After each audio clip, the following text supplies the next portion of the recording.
আমরা স্তম্ভিত মূলত বিজেপি এই রাজ্যটাকে কোথায় নিয়ে যাচ্ছে। এই শাসনে গত 8 বছরে ত্রিপুরা রাজ্যে সব দিক থেকে যদি পিছিয়ে যায়, একটা দিক থেকে ত্রিপুরা রাজ্য গোটা উত্তর পূর্বাঞ্চল এবং গোটা ভারতবর্ষের মধ্যে এগিয়ে যাচ্ছে। এবং এই কথাটা শুধু আমাদের নয়, তা স্বয়ং মুখ্যমন্ত্রী বলছেন যে ত্রিপুরা আজকে মানব প্রচার, নেশা প্রচারে অন্যতম পরিরূপ।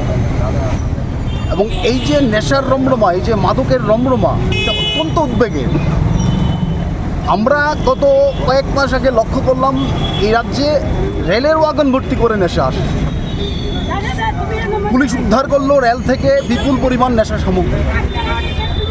এবং একইভাবে আমরা গত 1 সপ্তাহ আগে যেটা লক্ষ্য করলাম যে ডাকঘরের মধ্যে বিপুল পরিমাণ নেশা সামগ্রী ধরা পড়লো। কোথেকে আসলো? বিজেপি শাসিত গুজরাট থেকে আসে। এবং মানুষ যখন গোটা রাজ্যে উদ্বেগের সাথে এই বিষয়গুলি প্রত্যক্ষ করছে, ঠিক 1 সপ্তাহের ব্যবধানে গতকালকে একইভাবে একই কায়দায় পুলিশ বিপুল পরিমাণ নেশা সামগ্রী উদ্ধার করলো ডাকঘর। ডাকঘর হচ্ছে ভারতবর্ষের মধ্যে মানুষের দৈনন্দিন চাহিদাকৃত বিভিন্ন নথিপত্র, বিভিন্ন পণ্য আমদানি রপ্তানি করার ক্ষেত্রে একটা ভূমিকা গ্রহণ করে। এবং এই ডাকঘর আজকে বিজেপি সেটাকে নেশা পাচারের অন্যতম করিডোর বানিয়ে দিয়েছে। এই লজ্জা, এই ঘৃণা আমরা রাখবো কোথায়?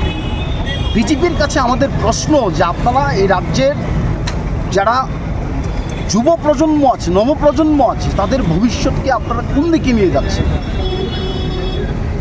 আমরা লক্ষ্য করি মুখ্যমন্ত্রী বারবার যখনই সুযোগ পান সাংবাদিকদের সামনে, আপনাদের সামনে বলার চেষ্টা করেন যে সরকার এই নেশার বিরুদ্ধে জিরো টলারেন্স নিয়ে কাজ করছে। এই যে ডাকঘর, এই যে পোস্ট অফিসে নেশা সামগ্রীগুলি আসলো, কোথেকে আসলো? নিশ্চয়ই একটা সরকারি নথিপত্র থাকবে, যেহেতু সরকারিভাবে এটা স্বীকৃত। বলে আমাদের প্রশ্ন, এই ঘটনার সাথে যারা যুক্ত অনতিবিলম্বে পুরো ঘটনা তদন্ত করে দোষীদের বিরুদ্ধে প্রকৃত ব্যবস্থা গ্রহণ করতে। আমরা বামপন্থীরা, ছাত্র যুবরা, আমরা এই রাজ্যের মানুষের কাছে আহ্বান করি, ভয়ঙ্কর খাদের কিনারায় আজকে আমাদের ত্রিপুরা রাজ্য বিজেপির শাসন।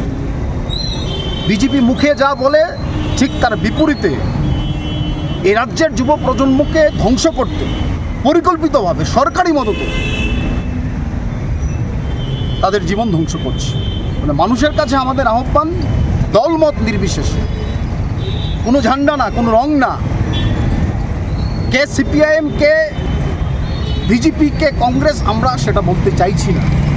দলমত নির্বিশেষে এই ঘটনার বিরুদ্ধে প্রতিবাদে সোচ্চার হন।